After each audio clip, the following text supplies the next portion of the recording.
Сайн байцгаана уу? Залуусыг шинжилгээний хандлагатай болгох, нийтийн шинжилгээний боловсролыг дээшлүүлэх, зориулж хийдэг Тэгшээс подкастын энэ удаагийн дугаар эхэлж байна. Манай өнөөдрийн дугаарт Монгол Улсын их сургуулийн докторант, эдийн засагч Санжжовын Лагужов хүрэлцэн ирсэн байна. Бидний бидний урилгыг хүлээн авч ирсэн дэх баярлалаа. За баярлалаа. Одоо Тэгш 2 докторийнхаа одоо подкастад орё гэж мөрөөддөг байлаа. Дээрээс нь одоо залуучууд хүүхдүүдэд энэ шинжлэх ухаанд дур сонирхолтой болгох. Тэгээ энэ чиглэлээр ийм шинжлэх ухаан танин мэдэх хүн ийм гоё подкаст хийж байгаа. Энэ бол бас сайхан үйл явдал юм. Сайхан одоо үйл хэрэг юм. Тийм учраас энд бол залуучууд одоо орой янз бүрийн подкаст одоо тий үжилтэй фаны юм сонсохоос гадна дахиад шинжлэх ухааны подкаст сонсоод хүнддэг болж байгаа байхгүй. Тэгэхээр ийм зүйлийг эхлүүлээд хэрэгжүүлээд явж байгаас Тэгш 2 доктортой баярлалаа гэд хэлмээр энэ залуучууд таанаас. За баярлалаа. Ер нь бол манай подкаст бол та хүүхэд насны тухайд яриад эхлэндээ ямар хөө сурагч байв, хаана сургуулаа төгсөв, тий 10 жилийн хаана байсан. Тэгээ их сургуультай хаана оров гэдэг. За би таны нүдс нэлийн төрсгөө байсан мэдтэй шүү. Камерал биш над руу хар та. Тэгээд би ч одоо Хүсгэл аймгийн Мөрөн сум төрсөн. Аав ээжээс хоёулаа. Нэг ахтай. Би болохоор одоо Мөрөнд одоо 10 жилийн дунд сургуулаа төгссөн. Манай ангийн багш Батбаяр гэдэг багш их гоё бичдэг юм математикийн багш байлаа. Биднийг бас янз бүрийн бас ингэ өөрсдөө хүүхд болгоноор ингэ судалгаа хийдсэн тий. Тэг янз бүрээр ингэ тодорхойлоод тэгээд ингэ тавьчихдаг. Тэгээд тэрийг өөрөө л бид нар төгөж уншиж өгөө бас дотроо ингэ бид нар тэр зарим юм ухаж байгаад үзэж штэ. Тэгээ математикийн томьёо юмнуудыг ингэ гоё бичсэн. Тэгээд тэрийг ингэ маш гоё скотчдаг. Багш шиг скотчдож бол бид нар чадахгүй. Зөвөр ингээл лиминатор татсан юм шиг скотчдод ийм каталог болгочихсон. Тийм багш байлаа. Тэгээ бас хүүхд болгонтой их гоё тэгш харьцдаг. Шодруу байдаг гэсэн бид нар би ч өөрөөс эхлэхгүй байсан болохоор жоо алгадуулна шүү дээ. Тэр яг манай үе чинь бас яг тийм хөөл үе байлаа шүү дээ. Өөрсдөөч болдгоо.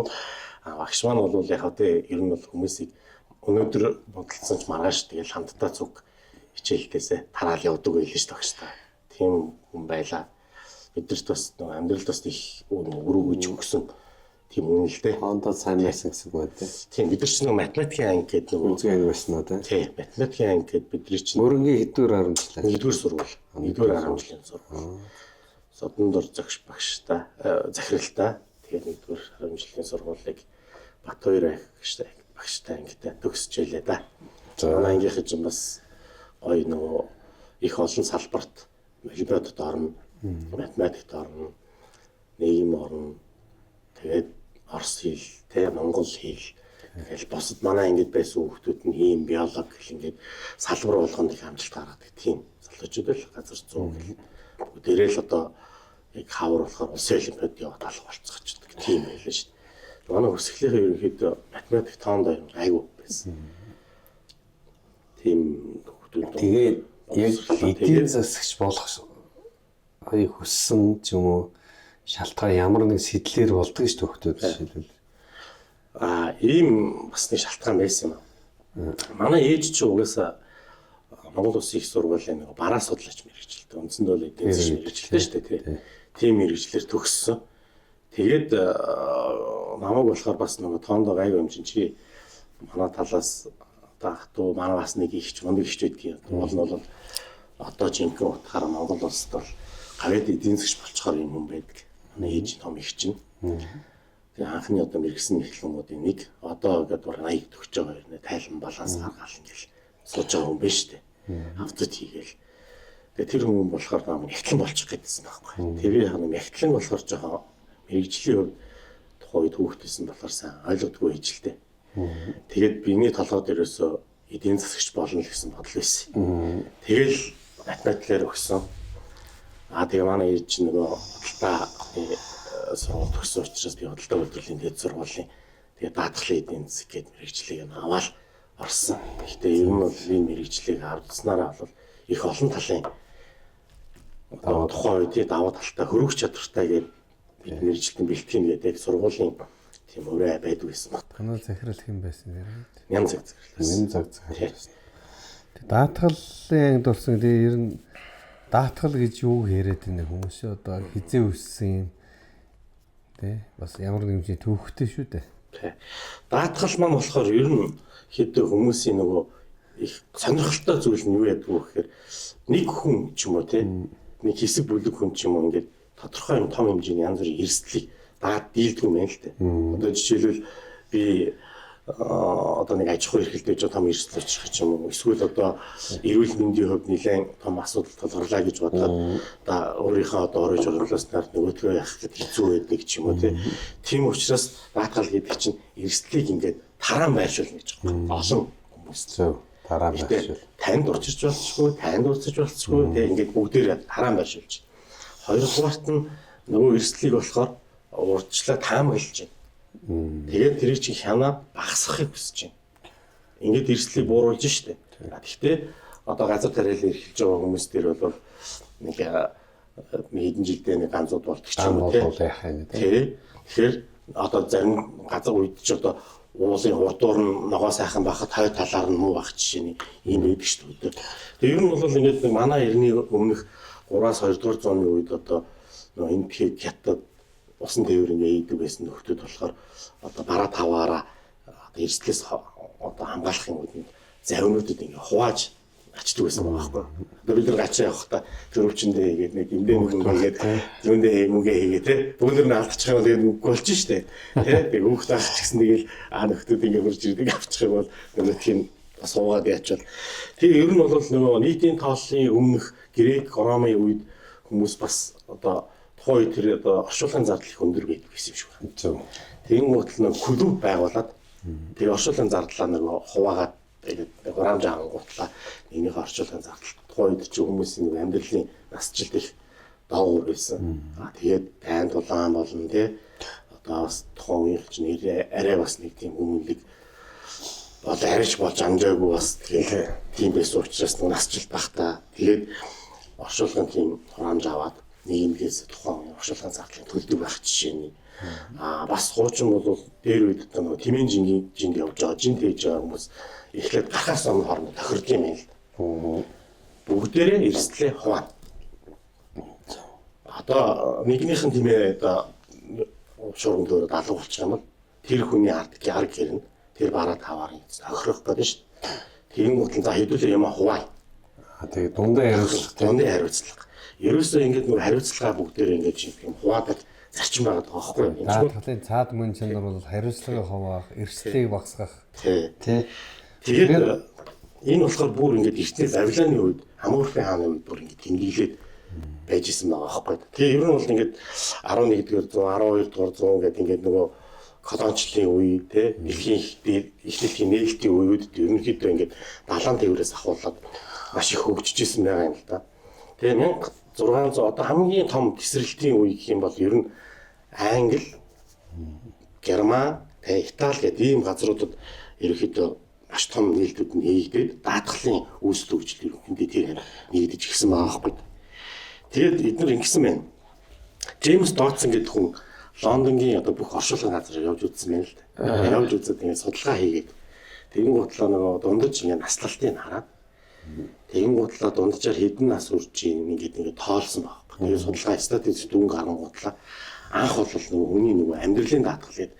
Би одоо гол энэ санаа даатгал дээр бидний хамгийн амьдралд ойрхон юу гэдэг вэ гэхээр нийгмийн даатгалын талаар л хүмүүст олон мэдээлэл өгөхөөс илүү нийгмийн даатгал.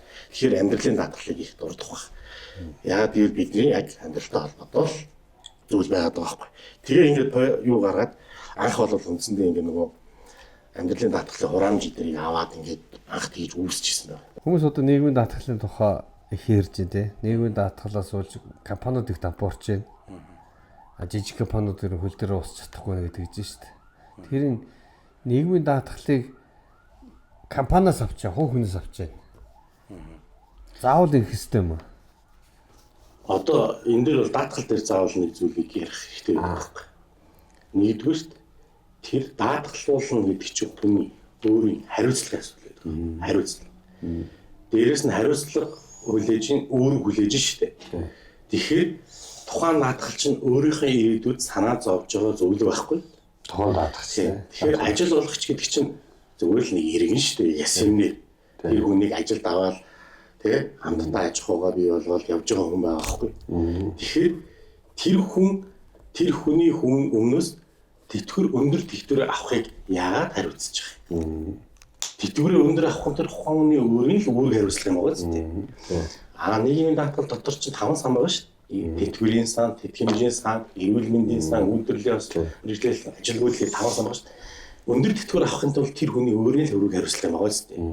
Яагаад заавал тэр хүний тэр хүн ялзаад өөрийнх нь тэтгэврийг эрүүл мэндийн сайн үйлчлэгээ авахын тулд тэр хүн яах ёстой юм?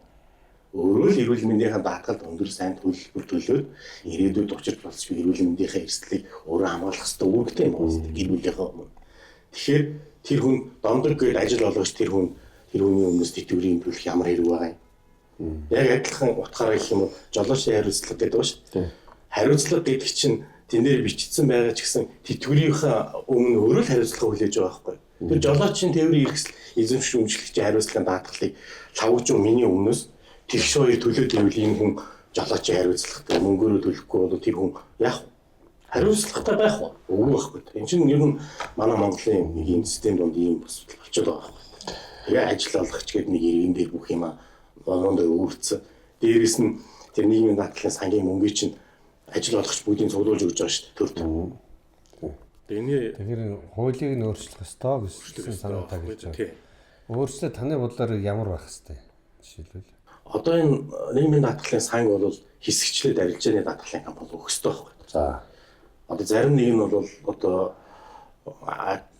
чинь нэг юм үйлдвэрлэлийн ёслол мэргэжлийн шалтгааллах хүчний даатгалын сан гэдэг ихэд бол тэрийг ажил олгогч угаасаа төлөх ёсны зүгийг ажиллаж байгаа юм чинь дээр ажил дээр болж байгаа үйл явдалтай холбоотой даатгалыг ажил олгогч төлж болно. Тийм юм үйлдвэрээс бусад одоо энэ бол тэтгэврийн даатгалыг бол тусдаа тухайн хүн өөрөө хариуцах ёстой тийм. Энэ дээр бол нөгөө амьдралын даатгал гэдэг тэтгэврийн даатгалтай адилхан юм байгаа байхгүй. Энийг л арилжааны даатгалын компаниуд төлөх юм бол хоёрын хооронд 1 сая төгрөгийн тэтгэвэр авдаг, цалин авдаг байсан хүн тэтгэвэр тогтоолохоор ихтэй л нэг 750 мянган төгрөгийн тэтгэвэр авч байгаа. Арайгаа сая төгрөгөөр амьдралаа болгодог байсан бол одоо 250 мянган төгрөгийг хаанаас олж авах вэ гэдэг асуудал үүсээд амжиргаа нь олон муудад очиж байгаа юм. Тэтгэвэр гаргахаараа.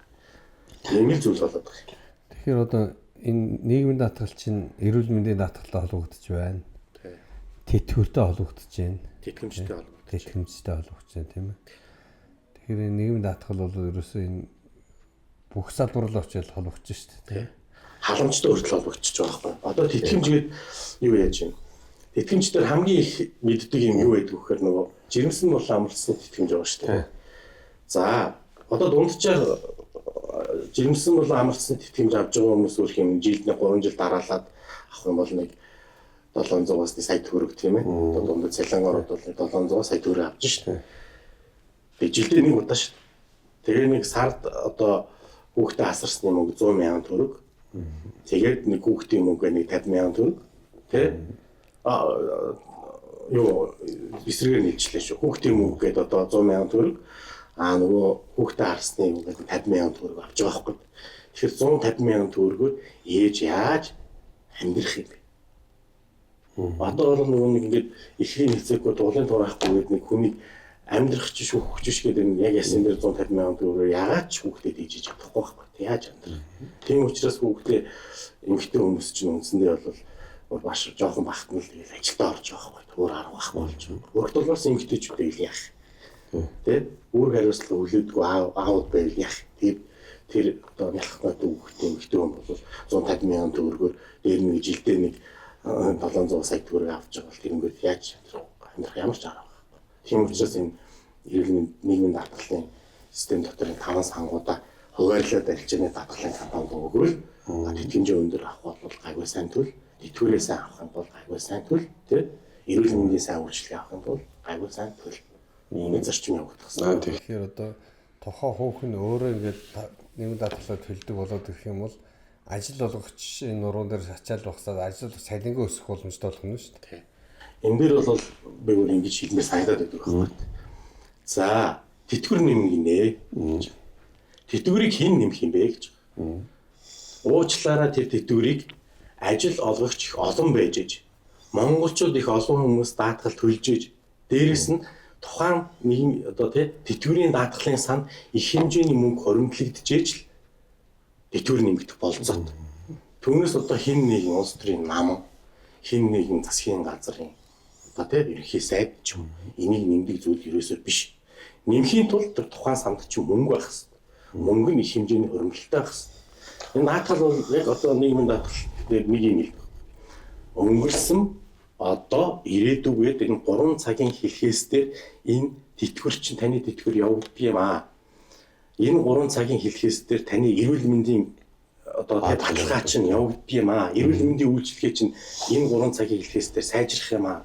Өнгөрсөн цаг хугацаанд ажил хөдөлмөр эрхэлжсэн ахмадууд өндөр тэтгэвртэй байхын тулд өнөөдөр ажил хийж байгаа бидний төлж байгаа нийгмийн даатгалаар тэтгэврээ авч байгаа юм. Ирээдүйд өнөөдөр бид нар ажиллаад ирээдүйд авах тэтгэврийг хоримтлуулж байгаа юм. Тэгэхээр тэрийг дууд зоргоороо захиран зарцуулаад хэлэхээр л болохоочж байгаа байхгүй. Өөрөөр хэлбэл одоо даатгалын санг бол улс өдөртөдөг биш.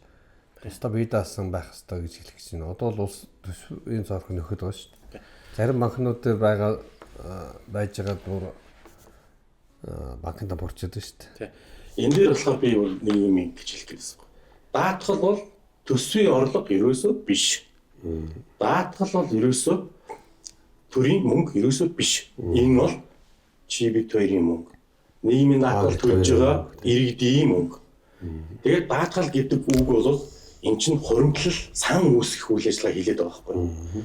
Түүнийг төр зохицуулж штэ. Зохицуултыг нь хийж өгч байна. Тэгэхдээ дур зоргоороо захиран зарцуулж ерөөсөө болохгүй байхгүй. Одоо бид нар статистик мэдээлэл харлаа л да. 2023 оны жилийн эцсийн байдлаар нийгмийн даатгалын санд хоримтлагдсан мөнгөний 4.8 тэрбум төгрөг ч юм уу те хоримтлагдсан байна гэж байна. Тэгэхдээ тэн дээр юу байхгүй байна вэ гэхээр нийгмийн даатгалын санд одоо байгаа чи бид хоёрын нөгөө төлөлтийг авах тэтгэврийг ч юм уу хэдэн төгрөг хоримтлагдсан байхгүй байхгүй. Эрүүл мэндийн даатгалын үйлчилгээнд хоримтлагдж байгаа мөнгө ч байхгүй шүү. Энэ цаг хугацаанд бидний төлөөд ирсэн нийгмийн даатгалын сангийн мөнгийг статистик мэдээлэл дээр байхгүй. Тэр айц. Мэдээлэхгүй шүү дээ. Байхгүй гэсэн үг. Ойлгомжтой. А байгаа бол одоо Монгол улсын хэмжээнд нийгмийн даатгалын санд хэдэн төгрөг хоримтлагдлаа гэж байх хэрэгтэй байхгүй. Тийм. Тэгэхээр өөрөөр хэлбэл даатгалаа төлөөд байхад л эрсдэлтэй байна гэсэн үг. Эрсдэлтэй байна гэсэн үг. Бидний тэтгэвэр болоод яаж тогтохдох юм тухайн үед одоо мөнгөний ханш унаад хэдэн төгрөг болох юм бид нар тэрнгээр өнөөдөр одоо сарынхаа хоол хүнсийг авч чадах юм уу юм гэдэг ийм хэрэгэлзээтэй. Тэгэхээр энэ эрсдлээс бид яаж одоо ерөөсөө төр бол нийгмийн даатгалын 5 сангаас хэсэгчлээд арилжааны даатгалын компаниуд салах хэрэгтэй. За би одоо нэг юм хэлмээрсэн байхгүй. Би бол даатгалын компанид ажилддаг зүгээр л бизнес эрхлэгч. А би төрийн одоо нийгмийн даатгал ч юм уу энэ даатгалын салбарын ямарваа нэгэн лоббид оролцдог юм биш байхгүй. Гэхдээ энийг бол арилжааны даатгалын компаниуд хийх хэрэгтэй. Заавал салгаж хэсэгчлээд оруулах хэрэгтэй байхгүй та. Сонголтын нэг шүү. Нийгмийн даатгалын санд мөнгөө төлрүүлэх үү? Эсвэл амьдралын даатгалын мөнгөө төлрүүлэх үү? Энийг л яана гэсэн үг. А дээрэс нь бас нэг нөхдүүд одоо нөгөө нэр алдартай болох гэж ч юм уу олон танигдах гэж ч юм уу тэтгэврээр их яриа хийдэг байхгүй.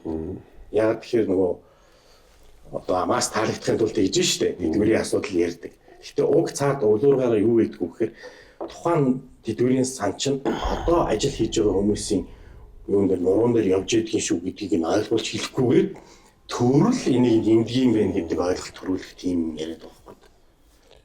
Хувийн даатгалын сангууд доллар биелэх хэрэгтэй байна тийм ээ. Ер нь даатгалын бүх компаниудад бас байгаа байхгүй та. Тэрийг бол сонголт үлдээх юм гэсэн. Төр бас даатгалын салбараас холдох хэвээр, зарим даатгалын салбараас нь холдох хэвээр гэж тавьж байна тийм. Аа дээрэс нь бол одоо энэ хамгийн ашигтай даатгал юу юм? Одоо энэ чинь янз бүрийн даатгал ирж байна. Автобусны даатгал, амь насны даатгал, нийгмийн даатгал, эрүүл мэндийн даатгал гэх тийм. Одоо ашигтай гэдэг нь хувь хүнд ашигтай даатгал нь юу юм бэ? Би тухайн надад би жишээлбэл эрүүл мэндийн даатгалыг хэлдэг, нийгмийн даатгал хэлдэг, автобусны ашиглалтын даатгал гэл бүх даатгал хэлж шүү дээ. Одоо хамгийн ашигтай юм. Одоо иргэнд бол одоо хувь хүнд бол ашигтай байдаг даатгал бол яг сайн хуримтлалын сангаа удирдах явж байгаа даатгалын төрөл зүйлийг хэлнэ. За тийм Бүх даатгал ашигтай. Яагаад гэвэл тэтгэврээ яг баталгаатай. Одоо би 60 нас хүрээд тэтгэврт гарлаа. Одоо 65 хүрч байгаа юм шиг байна. 60 нас хүрээд тэтгэврт гарахад нэг удаагийн тэтгэмж нь ядаж одоо тий хүүхдтэй нэг байр аваад нэг өрөө байр аваад өгч хэмжээний мөнгө авчдаг. Сар болгон амьдрахад ядаж би нэг аяллаа компани жилдээ нэг 2 удаа аялчих хэмжээний мөнгө яачдаг. Тэгээ сар болгон болчдөг тий. Тий эмэнд очирлоо хөнгөлтөө эмэнд очирлоо тахаргүй зөв дурын эмийн санал ороод эмээ аваад хоол хүнсээ аваад идчих тийм хэмжээний тэтгэвртэй байх юм бол энэ бол хамгийн сайн даатгал хамгийн ашигтай даатгал гэсэн үг байна. Тэгэхгүй тэтгэврт гараад амжиргааны доод түвшинлөө ордог хэмээг бол хамгийн муу даатгал гэнэ. Ойлголоо. Тэгэхээр ер нь бол энэ мэдээж олон төрлийн даатгал байна тий. Тийм маш их байна. Олон төрлийн даатгал байгаа учраас энэ системлэг тийм орчин байна. Ер нь даатгалын системийг жирийн наци одоо ингээд үүсгэж байгаа юу гэж ойлгох хэрэгтэй. За одоо энэ даатгалын ерөөсөө гол юм нөгөө эрсдлийг одоо тараан байршуулна гэж штэ. Эрсдлийг тараан байршуулахад их олон зүйлийг тооцож байгаа байхгүй та. Нэгдүгürt магадлалыг тооцож байна. За тэтгэврт гарах нь бол тодорхой. Тийм үү? За тэтгэв. За одоо 1000 хүнээс нэг хүн бүр их хүнд өвдөх нь тодорхой. Тийм. Тэгээ ингээд дэрий чинь нөгөө актуал тооцоогоор магадлалаар математикаар тооцож гаргадаг. Ийм л зүйл байгаа байхгүй. Бас эдийн засгийн тооцоол ба ш. Тухайн үед нөгөө мөнгөний ханшны уналт өсөлт те инфляциас бас хамаарна. Дээрээс нь энэ даатгал дээр бас их гоё тодорхойлт байдаг. Тэр нь юу байдаг вэ гэхээр нийгмийн нөхөн үйлдвэрлэлийн тасралтгүй үйл ажиллагааг хангадаг систем юм гэдэг үг гэдэг байхгүй. Нийгмийн нөхөн үйлдвэрлэлийн тасралтгүй үйл ажиллагааг хангадаг. Тэр нь яаж нэг ихээр одоо нийгмийн нэгж бидний гиск явж шít. За гээд өвдчлөө. Тэгэхээр яг нийгмийн нэгж чинь иргэн өрх гэр. Өрх гэр авч явж байгаа одоо ам өвдчихөр яг тухайн одоо өрх гэр чинь доголдож эхэлж шít. Нийгмийн нэгжээс нь доголдож эхэлж шít. Тэгэхээр энийг яаж хангах хэвтэй? Одоо нөгөө хүн чинь орлогогүй болж байна, ажилгүй болж байна те. Одоо эрүүл мэнд бодож байна. Одоо тэгвэл яах вэ? Тэгвэл тэрийг даатгалын системээр өгч өгдөг. Халамжаар биш. Халамж гэдэг чинь яг үндэ бол манад одоо ихийн эцэг туулын дурах биш. Зүгээр одоо нэг балга ус төдийл нэг юм хөө байдлаар юм шийдээд зөвхөн одоо хүн таалагдах гэж юм уу, иргэдэд таалагдах гэж юм уу тийм хөө байдлаар хорлонтой, их хорлонтой тийм хийгээд байгаа. Тэр хүн хариуцлага хүлээхэд бол яах ёстой? Сайн даатгал хэрэг. Гэхдээ тэр боломж олцоог нь улс өөрсдөө ойлгоод тэрийг хийж явах хэрэгтэй байхгүй. Хуулийн арга ч юм уу, зохицуулалтын арга ч юм уу тий. Тэгээ ядаж нийгмийн даатгалын 5 сангийнхаа мөнгийг янз бүрийн зүйл рүү зарцуулах байгаа байхгүй. Тэр чинь бас тодорхой хэмжээний зөвшөөрөгдсөн өстэй өстэй. Зөвшөөрөгдсөн юу гэх юм. За даатгал бүр ингэ тодорхой. За 100% гэдэг тий. Тухайн сан чинь 100% байлаа. Тэрний 10% нь үйл ажиллагааны зардал. Тэр чинь хоримтлуулсан түн ажиллаж байгаа шүү дээ. Бас даатгалын байцаа гэж байна. Тэр чинь бас их гоё юмнууд хийнэ. Нөгөө байцаагч чинь за та одоо жилдээ үзлэг онцлогонд орох хэрэгтэй. Та хотоодны дуранд төлөвшөлөн гүйцэд дуранд орох хэрэгтэй. Цусны дэлгэрэнгүй өгөх хэрэгтэй гэдэг нөгөөд хийж бүр ингэ хянаад эрүүл мэндийн нөгөө нэг одоо хооч нэг эрүүл Монгол хүн хөтөлбөр эрт онцлогоо эдэргээ сүрчин юмнууд яваад шүү дээ. Энийг заавал ингэ төр засгаас хийх шаардлага байхгүйгээр зүгээр хувийн хвшлэж хийгээд явждаг зүйл байхгүй. Яг тэгэхээр тэр хүн уртнаас л хэрэгтэй. Тэр хүн эрүүл мэндийн хувьд бол том эрсдэл учрахгүй байхсан тул урьдчилсан шинжилгээ юмнуудыг тэр зүгээр л өөрсдөө зохицуулаад явждаг юм систем байхгүй. Заавал тэрлөө тий ямар нэгэн улс төрчдөн санал болгоод эсвэл одоо нэг засгийн газар ч юм уу маман ч юм уу санал болгодог ч юм ийм байдлаар хийж болохгүй гэсэн үг. Даатгал бол ихвчлэн анзаараад байгаа чинь нийгмийн даатгал, эрүүл мэндийн даатгал, автобусны даатгал гэх урт хугацааны байгаад байгаа байхгүй юу? Тий. Манайд нэг удаагийн даатгал хэрэгжүүлсэн байж. Жишээлбэл би сая хэдэн жилийн өмнө Америкт очиход надад үйлчлэхэд манай найз хөтлөхтөө нэг удаагийн амнасны даатгал хийж даатгал татгалж байгаа. Тухайн нөгөө цаг хугацааны юм. Энд чи одоо нэг удаагийн амнасны даатгал. Одоо ингээд би 3 хоногийн одох хал даатгал гэж байгаа байхгүй. Тий. Даатгал олон төрөл байна. Манайд нэг удаагийн амнасны даатгал хэр байгаа юм? Манайх ч бол анх бүр 1950-ад оны үед зорчигчийн одоо эрүүл мэндийн амнасны даатгал. Одоо тэр чинь тухайн зорчиж хугацаанд. Тий. Одоо бол тэр чинь аялал жуулчлалынх тий одоо нөгөө онгоцны пилээр бичгтээ ингээд даатгал бүх юм хамрагдаад явчихдаг болсон. Энэ бол хөгжчихсэн байгаа байхгүй. Гэхдээ тэрийг бид нэр өөрсдөө мэддэггүй. Гэрээний даатгал гэдэг бас төрөл байна тий. гэрээний үүргээс хамаарсан хариуцлагын даатгалж байж болно. Тухайн бизнесийн эрсдлээс үүдсэн янз бүрийн одоо санхүүгийн өндөрлөөс очиж болчихгоо даатгалж байна. Олон төрөл байна. Одоо бизнесийн таслалын даатгал гэж байж хамаарч болж байгаа. Яагаад тэгэхээр одоо энэ чинь үйлдвэрлэл явж нөгөө нөхөн үйлдвэрлэлийн тасралтгүй үйл ажиллагааг хангаж ийн гэж шүү дээ. Гутлын үйлдвэр байлаа гэдэг 10 хүн ажилтдаг тасарчвал тий тасарчих юм бол нөгөө талаасаа тэр чинь гутлаа захиалсан захиалагч байна. Тэрний хүлээж байгаа үүрэг хариуцлага асуул явууч. Дээрээс нь тухайн үйлдвэрлэл зогсчих юм бол гарч байгаа бараа бүтээгдэхүүн зах зээл дээрээс оршин тогтох гэдэг шүү дээ. Гарч ич магадгүй шүү. Дээрээс нь тухайн ажилчдын бас баталгаа.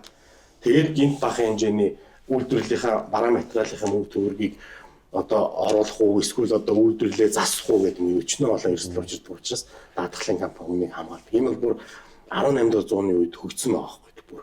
Одоо нэг аж үйлдвэрлэгчдийн үед бол их олон төрлийн даатгалын салбарууд төрөлд үүссэн. Тэгэл олон ажил мэргэжлийн хүртэл даатгал байна шүү дээ. Эмчийн хариуцлага байна, хөнгөлөгчийнх байна, инженерийнх байна гэдэг. Та чи одоо баярчлалаас хамаарсан даатгал гэж юу гэж болох вэ? Жишээлбэл та хаавал дүүргээ иргэн байна. Тэ хаавал дүүргээд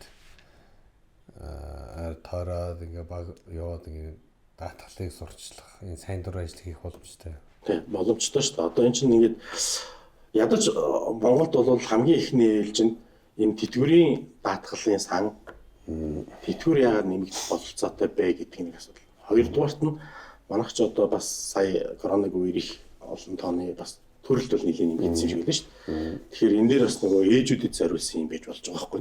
Ээжүүдэд зориулсан яагаад ийм даатгал жирэмсэн болон амарцны тэтгэмжийг өндөр төлөх ёстой юм бэ гэж байгаа байхгүй. Тийм бол нэг удаагийн тэтгэмжинд айгүй ах ёстой байна. Зарим нэг одоо компаниуд ч нийгэм даатгал юм хаар төлж байгаа шүү дээ. Тэгэн гутлаа нөгөөх нь тэтгэмж авахдаа маш бага хэмжээний явдаг. Зөвхөн зээл авахдаа л нөгөөдхөө анзаарж байгаа байхгүй. Өө минийх та ийм биш үү. Энд ч бол яг нөгөө аж ахуйн нэгж дээр хамгийн нуруунд дээр нь явдаг учраас хөрхийдөө тэгээд нөгөөдөл. Хүний нуруунд дээр ирээхөө учраас суу хүмүүсийн даатгалын мөн чанарыг ойлгохгүй байна те. Одоо балаа юм юу гэдэг вэ гэхээр за нэг нөхөр хурж ирлээ. За тухайн сарынхаа нэг 5 төгрөг ирлээ гэж бодъё л дээ. Тэгээд ажил хийгээд нэг сар гарan ажиллаад ажиллаа хийвч. Нийгмийн даатгалын тайлан тэр хүний цалин бодчих. 5 сая төгрөгийн цалин тайл хаяа явчих. Тухайн 5 сая төгрөгийн чи 27% шүү дээ. 27% нь ажил олгогч төлөхөр үлчиж байгаа. Тэр хүн эзэн ш төлөхгүй. Жаваал. Дээрээс нь хүн амын орлогын албан дотрын дахиад төлөх. Ингээд нөгөөх нь 36.7% нь зөвхөн 5 сая төгрөгийн 36.7%-ийг үлчих. Нөгөөх нь үл таарамжгүй харьцаанаас ч юм уу эсвэл ажиллаа хийж чадахгүй даа ч ялгархаад ч юм уу ингээ хаяа явжвал ингээд ажил олгогч. Энэ хэсгээр хувийн хариуцлагын даатгал гэж байж байгаа. Энэ ажил олгогч одоо ажилтан өөрөө мороос олж хайж авсан бол ч гэдэг юм эсвэл тийм даатгал байдаг. Тэр бол нөгөө хөдөлмөрийн харилцаа, хөдөлмөрийн хуулиараа зохицуулалт хийж болох байх тал чинь угаасаа нөгөө ажил хийж яваад яг үүрэг хариуцлага хаяа явсан бол шүүх тандаж болно шүү дээ байгууллага. Тэгэхдээ яг юуг нь хэлж ойлгох гэдэг нь нэхэр яагаад хариуцлахгүй хүний өмнөөс дахиад нэг хүн өөр хүн хариуцлага хүлээгээд идэг юм бэ? Энэ одоо зах зээлийн нийгэмгээ бид нэг нэрлж гисэн энэ нийгэм энэ хариуцлагын заавал энэ ажил олгогч энэ бизнес эрхлэгчдийн дээр нуруунд дээр хандлаад суулгаад байдаг юм бэ? Яагаад энэ тэтгэврийн даатгалын санг ажил олгогч бүрдүүлж яхад энэ дээр одоо нэмээд байдаг юм бэ? Тэтгэврийг бол нэмэх одоо хүмүүс нь бол ямарваа нэгэн улс төрчд биш эсвэл засгийн газарч биш яг болцоотой яг бодиттой нь бол ажил олгогч л энийг нэмэх болцоотой. Ажлын байр нэмэгдүүлж байгаа ажил олгогчдод дэмжихгүй бол тэтгэвэр чинь нэмэгдэхгүй. Нэмэгдсэн ч одоо нэг тусал төдийл нэмэгдэх байхгүй. Тэр амьдрал нэмэр болохгүй. Тэгээ нэмэгдсэн хэд нөгөө сүржин дарж яачихаар инфляцийнхаа дагуу нэг талх худалдаж авдаг байсан бол яг нэмэгдсэн ч гэсэн нөгөө нэг талхаа нөгөө мөнгөөр худалдаж авч чадхаа болж эхэлж байгаа. Нэмэгдсэн үг. Ийм л болчихсон. Тэгэхээр яг одоо таны саяын яриануудыг дүгнээд ингэж үзэх юм бол ерөөсөө ажил олгогчдын нуруунд дээр даатгалын ачаа их байна. Хуу хөнөө хариуцлагатай холбоотой даатгалын проблем бас байна те. Энийг шийдэх ёстой гэсэн нэгэн төгөлд хүрч байгаа. Ерөнхий төгөлд хүрч байгаа юм те. Одоо хөгжилтэй оронд бол юм байгаа байхгүй. За чи хүн ажилд авч байгаа бол ажилчдынхаа өмнө хүлээх хариуцлагын даатгалаа даатгал. Тэгжээ чи үйл ажиллагаа явуулна.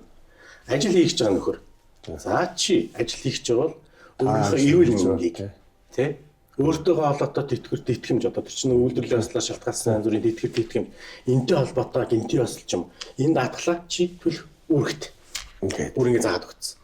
Тэгэхээр хин нэгний үүргийг нөгөө нэгэнд нь ялцаагаад орхичхоор л хариуцлахгүй байдал үүсэж байна. Дээрээс нь энэ дээр нөгөө аж ахуйн нэгж Монгол улс чинь яг зах зээлийн нийгэм шилжсэн энэ улс орн чинь энэ бизнес эрхлэгчд, аж ахуй эрхлэгчд, татвар төлөгчд нэмэгдэж хөгжнө гэдгийг ойлгохгүй байгаад байдаг. Нөгөөхийнх нь нуруунд дээр иргэний хариуцлагыг давхар ногоод тавьсан байж байгаа байхгүй. Тэгээд ойлгож хэлэхдээ тэтгэврийг чинь одоо бид нар нэмнэ гэдэг. Яг яасан дээр өнөөдөр 2016 оноос 2024 оны байдлаар дотоодын нийт бүтээгдэхүүний 60%-ийг хувийн хэмшил бүрдүүлдэг байсан бол харамсалтай нь одоо бараг 40% болж байна. Оросын дайнтай байгаа Орос шиг болж эхэлж байна. Энэ тэгэхээр төрийн одоо хувь хэмжээ өгсөд байна гэсэн үг шүү. Нийт дотоодын нийтэд анхаагаад байна гэсэн үг байхгүй. Маш их олон одоо төрийн албан хаагч нэмэгдэж байна. Маш их олон одоо шинээр төвийн агентлаг янз бүрийн маш их олон байгуулагдаж байна. Тэгэхээр нөгөөх нь эргээд тэд чинь баялаг бүтээдгөө маа. Энэ одоо төр дангаас нь бүтцэж ерөөсөө улс орныг хөгжүүлдэг юм аа. Юу хөгжүүлэх вэ гэхээр иргэн болон хувийн аж ахуйч болгох юм бол энэ улс орн хөгжинэ. Татвар төлөгч болж байна. Тэгээд энэ дээр хэлчихсэн гол юм. Нийгмийн даатгал чинь татвар биш шүү гэдгийг иргэн болон ойлгох хэрэгтэй. Аж ахуйн нэгж ойлгох хэрэгтэй. Банк бол биш, тий. Одоо тэр чинь тодорхой хувийн хэмжээгээр хуримтлал үүсгэж байгаа шүү дээ. 100 сая төгрөгийн даатгалын одоо тэрийг буцааж мөнгөөр авахгүй шүү гэвэл тэгээд хариу масаараа янз бүрийн эрүүл мэндийн том эрсдэл учрахгүй тэрийг авахгүй гэсэн үг. Дээрэс нь эн чинь бол татвар биш юм аа. Энэ бол төрийн мөнгө биш юм аа. Төсвийн орлого ерөөсөө биш юм. Тийм учраас иргэн таны мөнгө юм. Таны ирээдүйн тэтгэврийг чинь муу юм байна. Ирээдүйн баталгаа юм тий. Эрүүл мэндийн үйлчлэгийг сайжруулахад нийгмийн даатгалын санал нэмэгдэж явах хэрэгтэй. Тэгээд тухайн хүн ямар нэгэн даатгал хийхдээ юу гэлээ анхаарах хэрэгтэй. За одоо энэ дээр бас нэг юм ярьчмаар санагчлаа гэх. Энэ одоо энэ нөгөө Орос улсны даатгал гэдэг даатгадаг байхгүй. Энэ бол арилжааны банкуудын хийсэн асар том лобби. За энэ даатгалын зорилго юу вэ нөх гэхээр хамгийн хийгдэж байгаа даатгал энэ байхгүй. Яг бол Орос улстай болохын тулд хүмүүс зүтгэж шүү дээ. Одоо ер нь бол монголчууд тий гачаа хүмүүс Орос улс байрны төлөө л ажиллаж байгаа залуучууд. Тэрний төлөө л ажилдаг байлаа шүү дээ. Байр нь уурчлах яаж хийх вэ зүтгэж байгаа. За нэг машинтаа болчих юмсан гэл тий. Тэрнтэй адилхан тэр Орос улсны даатгал гэдэг нэг даатгал байхгүй. Тэр яаж нэг гэхээр уулын зорилго нь хэрвээ тэгш хоёр Орос улс одоо зээлээр авлаа. Энэ зээлээ сар болгон төлж чадхаа болчвол яах вэ? Энэ эрс төсөж болно шүү. Эрүүл мэндийн улмаас ч юм уу эсвэл одоо ажилгүй болоод ч юм. Алтар хөдөлтөй сүдэлтэй даатгал. Тэр нь болохоор яг зөв нөгөө бас хариуцлагын авда яриад байхгүй. Тэр гутлаа эрүүл мэндээс ч болоод ч юм ингээд төлж чадхаа явуул. Хураалагчгүй тулд нөгөө байраа одоо банкнд хураалагчгүй тулд даатгалж байгаа байхгүй. Гол зорилго нь ерөөсөө одоо яасан мэн гэхээр хураалагч шүү. Шууд хурааж байгаа. Даатгалтай байрыг банк хурааж аваад байгааг би ойлгохгүй шүү дээ. Ягаад тэгэхээр тэр дундаа төгөж хэлэх гэж байгаа эрсдлийг нь уншаарай гэдэг байхгүй та. Тий. Би одоо бүр энэ банкны эхлээд Орос би ч бас ипотекийн зээлсэн шүү дээ. Тэгээд тэн дээр байхад бол ямар нэгэн гинтийн байдлаар одоо би өгчих юм бол тий. Өгчих юм бол тотоо хороод авчдаг тий. Одоо өгчих юм бол тэр чинь даатгалын кампани төлөх хэрэгтэй байхгүй. Тэр эрсдлийг хасаад хайцсан байна. Одоо даатгал хийлэхдээ даатгалынхаа гэрээг сайн уншиж зарим нэг зүйлийг одоо өөрөө нэмж оруулах эрхтэй биз дээ. Хоёр тал гэрээ гэдэг чинь харилцаа шигтэй байх хэрэгтэй биз дээ. Одоо даатгал байхад нь гурван зүйл байгаа байхгүй. Нэгдүгээр хурамж, хоёрдугаарт эрсдэл, гуравдугаарт нөхөө олбор гэж байгаа байхгүй. Энэ нөхөө олбор гэдэг чинь бол нөгөө дэтгэвэр, хэмжээ, эрүүл мэндийн үйлчилгээ нөгөө нэг тэр даатгалаас хамаар тэр Орос улсны төлбөрийг төлөх байхгүй. Ийм зүйлүүдийг одоо бол яг энэ Орос улсны даатгал дээр бол энэ банкуд энийг эргэж харахгүй бол энэ бол яг одоо шудраг өрсөлдөөн хэрэглэгчийн төлөө газар энэний хонос үзэх юм бол Орос бол яа гэвэл гол зорилго нь даатгалын зорилго нь тэр хүнээ хамгаалах хэрэгтэй байсан. Байрыг болгочихгүй зорилго шүү. Тэгэхээр тэр нь байхгүй. Энэ бол аж ахуй юм. Өөрөөр хэлбэл тухайн иргэнийг даатгалаар хамгаалах биш банкыг хамгаалдаг даатгалын систем хэлээд байгаа юм шүү Яг дээ. үнэ, тий. Тийм үү? Банкуд хажуудаад л даатгалын компанид олцсон. Тэгээ энэ бол том лобби шүү дээ. Тийм учраас Маш чухал юм хэллээ та. Өнөөдөр манай ярилцлаганд ирж даатгалын талаар нэлээд тийм нэрээ ярьж байгаад их баярлалаа. Бараг нэг цаг шахам болчлоо. Тэгэхээр ирж оролцсон хүмүүст бол талархлын тийм асуултыг өгдөг. Та миний яриаггүй, асуугаагүй эсвэл таны ярих хүссэн зүйл эсвэл хэнийг нь талархал ээж аавдаа найз нөхдөд талархах байвал одоо энэ завшааныг ашиглаад та талархлын асуултанд хариулна л гэж. за ямар ч гэсэн юуны төрөнд одоо тэгшвэр докторийнхаа арай одоо сонсож унтдаг подкастныхаа тий сонсож унтдаг шүү дээ. Унтаад ир чигээр л унтчихж байгаа байхгүй та. Сонсож унтдаг энэ подкастт орох боломж болцог олгоод цаг зав гаргаад тий тэгээд энэ одоо эдийн засгийн шинжилгээ ухааны нэг гоё салбар шүү дээ. Их гоё сонирхолтой санхүүгийн системийн талаар хүмүүст мэдээлэл олгох юм боломж болцог олгосон одоо тэгшвэр доктортой баярлалаа гэмээр байна. За тэгээд одоо миний асуугаагүй тий таны ярих хүсчихсэн зүйл юу вэ? тий. Тэгээд ер нь бол миний одоо өнгөрсөн одоо нэг 12-3 жилийн хугацаанд зөвхөн энэ нийгмийн даатгалын сангуудын талаар, нийгмийн даатгалын талаар хүмүүст мэдээлэл өгөх гээд хөөе уучлаарай энэ нийгмийн даатгалын сан чинь татвар биш шүү гэж хэлээд ингээд банк биш шүү гэж банк биш шүү гэдэг ингээд олон удаа битсэн байгаа байхгүй. Тэгээ яа ингээд нэгтгэсээр байгаа сүлдээ 5хан ширхэг нийтл болсон байна. За Нэгдүгээрт нь болохоор татвар биш шүү. Хоёрдугаарт нь болохоор энэ даатгалын систем чинь олон хүмүүсийн эрсдлийг ингээд тараан байршуулдаг үйл ажиллагаа юм аа. Гуравдугаарт нь болохоор эрүүл мэндэд анхаарч байгаа бол энэ нийгмийн даатгалын санг өөрчлөхгүй болохоо байсан байна. Тэтгэвртээ анхаарч байгаа бол бас нийгмийн даатгалыг өөрчлөхгүй болохоо байсан байна. нийгмийн даатгалын сангийн хуулийг өөрчлөх ёстой юм ерөөсөө. Дээрээс нь хүмүүс ерөнхийдөө энэ даатгалын талаар мэдээлэл байхгүй үүднээс өнөөдөр юу ярьж байна вэ гэхээр нийгмийн даатгалын сангаас тамхи татдаггүй хүнд мөнгө өгнө гинэ. Тэгш хоёр тамхи татдаггүй учраас чиний төсөв үгийг аваач тийм байрны урьдчилгаанд өгөх гэдэг шүү дээ. Дур зоргоо юм болох шүү дээ. Тамхи татахгүй хин дээр хүний өөрийнх нь асуудал. Өөрийнх нь асуудал байхгүй та. Үгүй гэж байгаа байхгүй. Одоо энэ ч бол яг зөв хүний нэр хэлээд байгаа. Ер нь манай ойл доктор шүү дээ ийм сууж байгаа байхгүй. Яг энэ хаа газар улс төрчтэй адилах юм байл л дээ. Сая Солонгост явжсэн чинь нөгөө халзралтай асуудал их байт юм. Тэгээд санал авах гээд халзралтай холбоотой эмчилгээг нийгмийн даатгал хамруулна гээл. Тэр бол нэр дэвшилж байна шүү дээ. Нэр дэвшиж ярьж байна шүү дээ. Тэгээд аль хаа газар улс төрчтэй адилхан байдаг вэ? Улс төрчдийг хязгаарлаж нийгмийн даатгалын хуулийг өөрчилж тухайн даатгалж байгаа хүнд тухайн даатгалж байгаа хуулийн этгээдэд ашигтай байх одоо энэ системийг төлөө та санаагаа чилээж явдагт бол талархаж байна. Энэ чиглэлээр илүү сайн судалгаа хийж олон нийтийг гэрүүлээрэй гэж уриалж тэр ажлыг нэг хэсэг болгож манай тэгшээс подкастад хөрөлцөн ирсэнд их баярлалаа. Танд эрүүлэng хүсье. Сайн сайхныг хүсье.